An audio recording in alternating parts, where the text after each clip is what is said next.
Hola, buenas tardes. Mi nombre es Tatiana Muñoz y con mi compañera Jennifer Vial somos estudiantes de la Fundación Universitaria Popayán del programa Ingeniería en Sistemas de cuarto semestre y vamos a presentar un video para Física 2. Este video vamos a estudiar el concepto clave que es el electromagnetismo, el flujo eléctrico, y veremos cómo nos lleva a una de las leyes fundamentales que es la ley de Gauss. Esta ley no solo es esencial en la física teórica, sino que tiene aplicaciones directas en ingeniería, en tecnología y en situaciones de la vida cotidiana. El objetivo del video: primero entenderemos qué es el flujo eléctrico, luego veremos en qué consiste la ley de Gauss, cómo se formula matemáticamente y algunos ejemplos de esta aplicación. ¿Qué es el flujo eléctrico? El flujo eléctrico es una medida de la cantidad de campo eléctrico que atraviesa una superficie. Imagina una corriente de agua que fluye a través de un aro. El flujo de agua sería la cantidad de agua que pasa por el aro en un tiempo determinado. De manera similar, el flujo eléctrico es la cantidad de líneas de campo eléctrico que pasan por una superficie. Factores que afectan el flujo. El flujo eléctrico depende de tres factores principales. La magnitud del campo eléctrico. Si el campo es más intenso, hay más líneas de campo por unidad de área, lo que resulta un mayor flujo. Es como un viento más fuerte que atraviesa más aire a través de la red.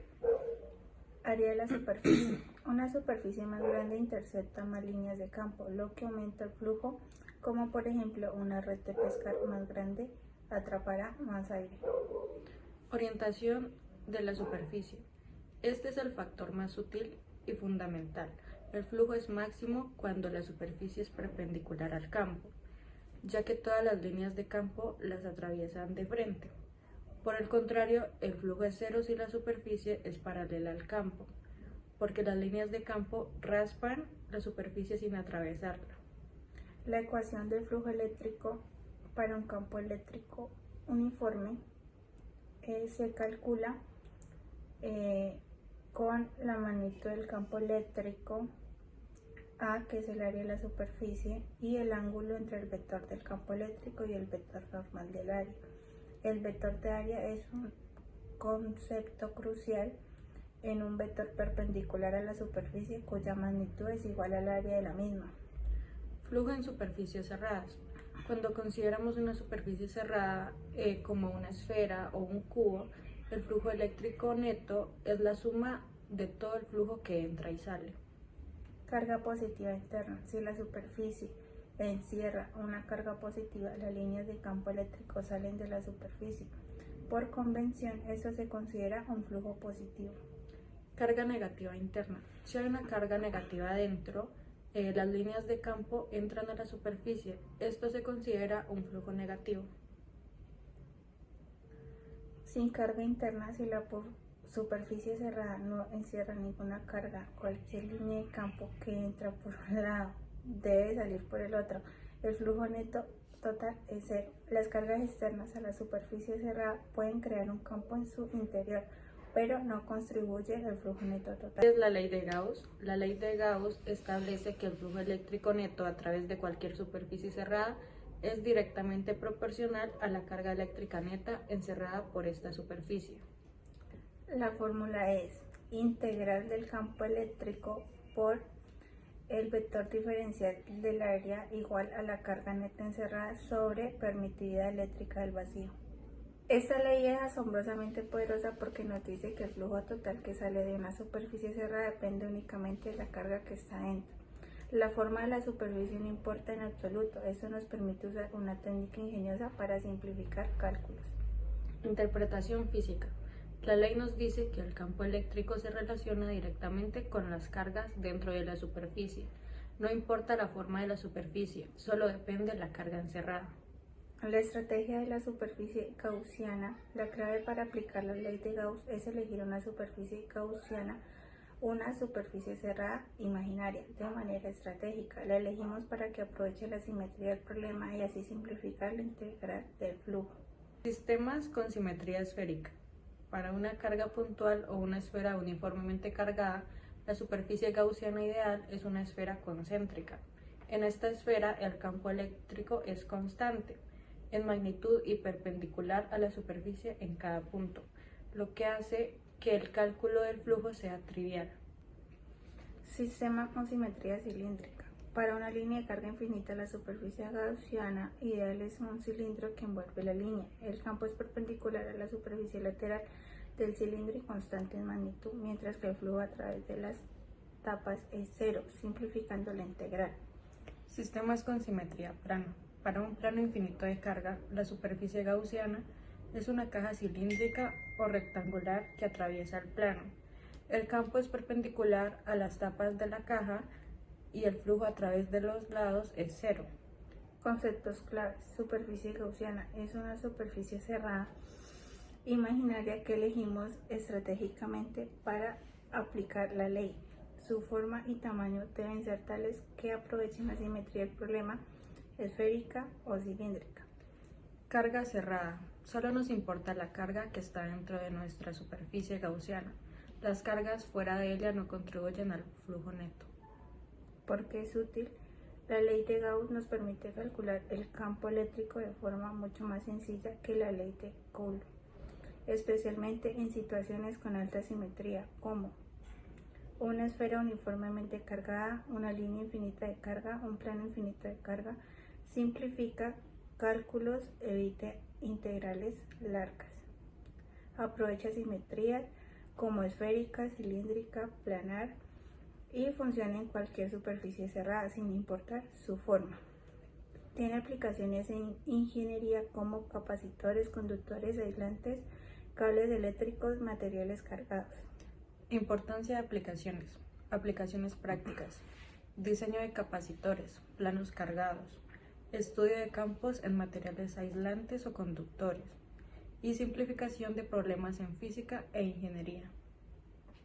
Importancia teórica. La ley de Coulomb es intuitiva y poderosa para cargas puntuales. Nos dice que la fuerza entre dos cargas es directamente proporcional al producto de sus magnitudes e inversamente proporcional al cuadrado de la distancia que las separa.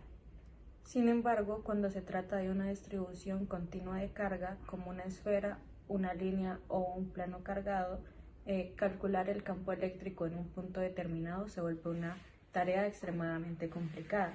Para hacerlo con la ley de Coulomb, se debe considerar cada pequeña porción de carga como una carga puntual. Calcular el campo eléctrico vectorial que cada una de ellas produce en el punto de interés y luego sumar vectorial y todas estas contribuciones implica resolver integrales vectoriales complejas en 3 dimensiones, lo cual matemáticamente es muy exigente y propenso a errores. La ley de Gauss evita por completo ese tedioso proceso de integración en lugar de centrarse en las contribuciones individuales de cada carga. Se enfoca en una propiedad global de campo, el flujo eléctrico.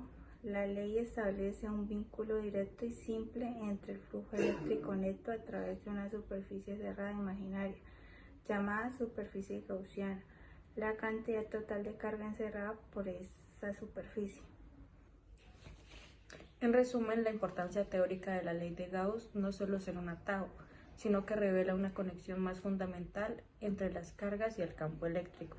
Nos permite entender que la carga es la fuente del flujo del campo eléctrico, ofreciendo una perspectiva más profunda y elegante del electromagnetismo que, además, hace que la resolución de problemas sea más accesible.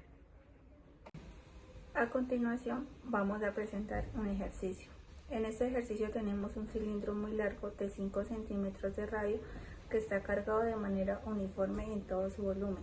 La pregunta es, ¿cómo es el campo eléctrico dentro y fuera de este cilindro?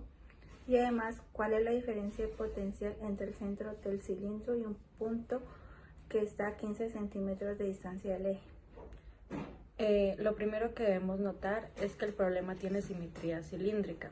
Esto significa que el campo eléctrico siempre apunta hacia afuera, en dirección radial y depende únicamente de la distancia al eje del cilindro. Para resolverlo aplicamos la ley de Gauss, que nos relaciona el flujo del campo eléctrico con la carga encerrada dentro de una superficie imaginaria. Cuando observamos un punto que está dentro del cilindro, la carga encerrada aumenta a medida que nos alejamos del eje, porque cada vez hay más volumen cargado.